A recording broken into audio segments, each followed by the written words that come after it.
والعاقبۃ للمتقین اما بعد فاعوذ باللہ من الشیطان الرجیم بسم اللہ الرحمن الرحیم کل نفس ذائقۃ الموت وانما توفون اجورکم یوم القیامہ فمن زحزح عن النار وادخل الجنۃ فقد فاز وما الحیاۃ الدنیا الا متاع الغرور صدق اللہ مولانا العظیم ان اللہ وملائکتہ یصلون علی النبی یا ایھا الذین آمنوا صلوا علیہ وسلموا تسلیما اللہم صل علی سیدنا و مولانا محمد وعلی آل سیدنا و مولانا محمد وبارک وسلم وصلی علیہ صلاۃ والسلام علیک یا سیدی یا رسول اللہ صلاۃ والسلام علیک یا سیدی یا حبیب اللہ صلاۃ والسلام علیک یا سیدی یا شفیع المذنبین وعلی آلک واصحابک یا سیدی یا رحمت للعالمین بعد از حمد و صلاۃ لائق عزت و تکریم جمیع احباب سامعین ذی وقار، گزشتہ نشست کے اندر موت کے عنوان پر اس آیت کریمہ کو ہم نے کچھ سماعت کیا تھا۔ آج بھی اس کے متعلق مزید کچھ باتیں سماعت کریں گے، چونکہ موت ایک بڑا عام عنوان ہے اور رب العالمین نے ہماری زندگی اور موت کو جو پیدا کیا ہے، اس پیدا کرنے کے مقصد کو بار بار قرآن حکیم نے بیان کیا ہے۔ لہٰذا قاری قرآن کو چاہیے کہ وہ ہر لحظہ موت کو پیش نظر رکھے اور موت کبھی بھی اسے بھولے نہ۔ موت یاد رہے گی تو رسولانہ راہوں پر چلنا آسان ہو جائے گا، موت یاد رہے گی تو جنتی راہوں کا مسافر بنے رہنا آسان ہو جائے گا، موت یاد رہے گی تو صالح اعمال آسان ہو جائیں گے، موت یاد رہے گی تو حرام حلال میں فرق آسان ہو جائے گا، موت یاد رہے گی تو عقبہ کی طرف سفر کی تیاری کے اندر مشغول ہو جانا یہ بندے کے لیے آسان ہو جائے گا۔ ایک تو یہ آیت کریمہ ہے، دیگر بھی کئی مقامات پر اللہ رب العالمین نے موت کے متعلق قاری قرآن کی توجہ دلائی۔ کچھ آیتیں مزید سنتے ہیں اور کچھ حدیثیں مزید سنتے ہیں۔ اللہ ہم سب کو ایمان والی موت نصیب فرمائے۔ رب کائنات نے بندوں کی اس سوچ کا جواب دیا جو یہ سمجھتے ہیں کہ ہم یہ کر لیں گے تو مریں گے نہیں اور ہم ایسے ہو جائیں گے تو موت سے بچ جائیں گے۔ تو رب کائنات نے اس فاسد سوچ کا جواب دیا کہ دنیا کے اندر کیا کوئی ایسا بھی ہے جو موت کے شکنجے سے بچ سکے، جسے موت نہ آئے اور جو حضرت اسرائیل کی پکڑ سے باہر ہو سکے۔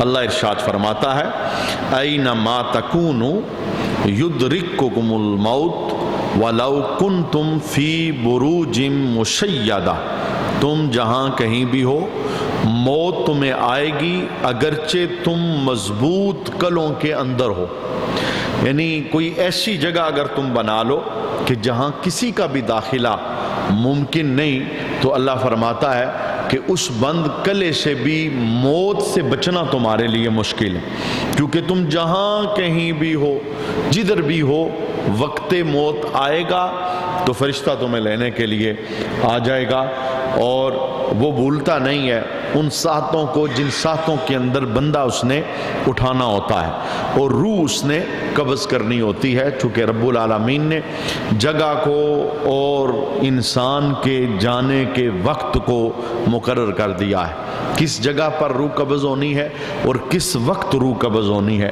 جب وہ وقت آتا ہے اور اس جگہ پر بندہ پہنچ جاتا ہے تو اللہ تعالیٰ اس حکم کو پورا فرما دیتا ہے۔ حضرت اسرائیل کو رب العالمین نے یہ طاقت دی ہے، پوری روئے زمین حضرت اسرائیل کے سامنے یوں ہے جیسے ہتھیلی پر رائی کا